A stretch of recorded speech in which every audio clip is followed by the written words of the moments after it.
Now Sports with Matt Vereen. The Missouri State Bears and Loyola Ramblers entered Saturday's contest both 1-0 in Valley play. In our Bear Nation report, Missouri State looking to improve to 2-0 in Valley play and pick up its first road win of the season. Bears riding a 2-game winning streak entering today against the Ramblers, and they came out firing. Up 2 in the first half. Here's Tyree Dixon pulling up from 3, hits nothing but net. Part of a 12-2 run, Bears up 3 at halftime. Second half, 1-point lead, Keandre Cook dialing in from distance at the top of the key. He had 10 points, Bears up 4. Later on, Loyola now up 2, but Cook turning it over. Keith Clemens then races with it, gets the fast break layup. The Ramblers up 4. Bears had 19 turnovers in this game. Gage Prim here, a bright spot, gets the tough jumper on the block to fall. 14 points for him. Bears down 2 again. Loyola, though, had the answer, and it was Cameron Crutway. The junior goes for 23 points as Loyola beats Missouri State 62-58. Elsewhere, upset-minded Mizzou traveling to Rupp Arena to take on 17th-ranked Kentucky. And the Tigers were clicking early. Xavier Pinson stepping into a long three-pointer, falls for the Tigers up 6 on the Cats. Then Kobe Brown with a steal on one end, difficult layup on the other. Tigers with an early 16-9 lead on Kentucky. But the Cats would find their groove. Mizzou hanging around. Drew Smith connecting from 3 for the wing. Mizzou down 5 at halftime. It's a 3-point game in the second half, but Kentucky starts to pull away. Emmanuel quickly getting the 3 from the corner. 6-point Wildcat lead. Then E.J. Montgomery finished in the alley-oop with a slam. Kentucky overcomes a slow start to down Mizzou 71-59. Elsewhere in the SEC, 11-1 Arkansas hosting Texas A&M. Mid-first, down 2. Hogs are going to get a steal here. Mason Jones collects and goes coast to coast. Trying for the finish, can't get it, but Desi Sills has the putback plus the foul. Arkansas in front by 1 on the 3-point play. 3 minutes to halftime, Jones again, this time drawing the foul and sinks the triple. A 4-point play for a 6-point lead. And in the final seconds to halftime, a scramble for the ball ends up with Sills, who puts up the 3, and it somehow finds its way through the basket at the buzzers. The Hogs go up 9 in the break and end up downing Texas A&M.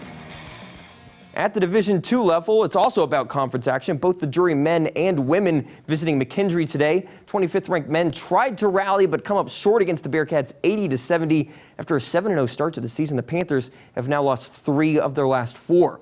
The top-ranked Drury Lady Panthers, however, get some major milestones today. An 84-63 win over McKendree marks the program's 500th all-time win. Here's the real kicker. They've only played 609 games total. That means they've won more than 82% of their all-time games. Wildly impressive, but that wasn't today's only history for them.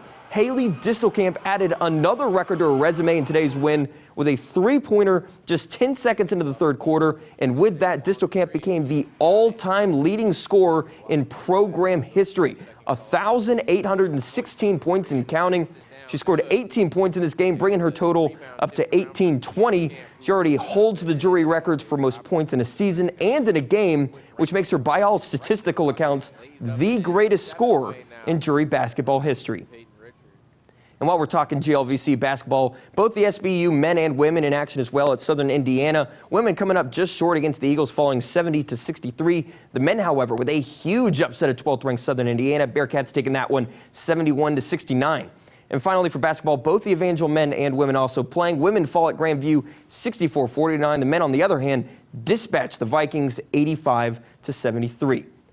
And thanks to the heroics of a few Florida porpoises, the Kansas City Chiefs earned the AFC's 2 seed and avoided playing in today's wild card round. So instead, they got to sit back and see who their opponents would be for round 2. Highest seed remaining would go to Arrowhead. We start with the 5 seed, Buffalo, visiting 4 seed Houston. Josh Allen there trying to deliver the Bills' first playoff win since 1995. A toss to John Brown here, pulls up and hits Allen for the Bills' first postseason touchdown since the year 2000. That's before the Texans even existed. Bills up 16-0 at halftime, but in the second half, here comes Houston. Deshaun Watson breaking white and bowling his way in for the 20-yard score. Texans with 19 straight for a 3-point lead. But with 10 seconds left, Stephen Hauschka, kicker for the Buffalo Bills, from 47 yards, trying to force overtime and succeeding. Through the uprights, we get bonus football, but more importantly, bonus Deshaun Watson. Second Houston possession. Watson with an improbable escape, scrambling away, somehow finds Tywan Jones, who splits defenders, 34 yards deep into Bills territory. Deshaun Watson flexing on him. And Kaimi Fairbairn from 28 yards, cash. Houston takes the thriller 22-19 in overtime, while the Bills still have not won a playoff game since 1995.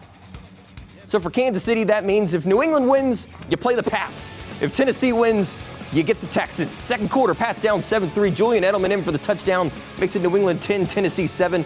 Same quarter, Titans respond. Tannehill finding Derrick Henry on the screen. Takes it inside the 5-yard line. They end up punching it in for a 14-13 lead with no more points until the final seconds of the game. Possibly Tom Brady's last throw as a Patriot, and it's a pick six. Tennessee dethrones the champs, and it'll be Houston in Arrowhead for round 2.